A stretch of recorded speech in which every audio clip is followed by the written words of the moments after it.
मिळालेल्या माहितीनुसार नमस्कार चौक ते MGM कॉलेज दरम्यानचा हा मुख्य रस्ता मूळचा 100 फूट रुंदीचा आहे.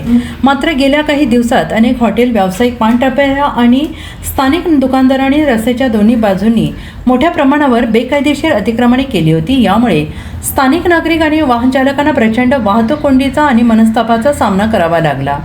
या गंभीर बाबीची दखल घेत शुक्रवारी महापालिकेच्या पथकाने चोख पोलीस बंदोबस्तात नमस्कार चौक ते MGM कॉलेज जवळील विमानतळ भिंतीपर्यंतच्या मुख्य रस्त्यावरील सर्व अनधिकृत शेड्स आणि टपऱ्या JCBच्या सहाय्याने जमीनदोस्त केल्या.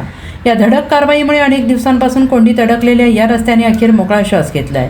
ही धडक कारवाई मनपा आयुक्त डॉ. महेशकुमार डोईफोडे यांच्या मार्गदर्शनाखाली पार पडली. यामध्ये उपायुक्त अजितपाल सिंह संधू, कार्यकारी अभियंता दिलीप टाकळीकर, नांदेडचे उत्तर अतिक्रमण प्रमुख दत्ता कल्याणकर, भूमी अभिलेखाचे सोनटक्के आणि पोलीस निरीक्षक रामदास शेंडगे यांच्या पथकाने अत्यंत चोख कामगिरी बजावली. महापालिकेच्या या धडक कारवाईमुळे सामान्य नागरिकांमधून समाधान व्यक्त केले जाते आहे.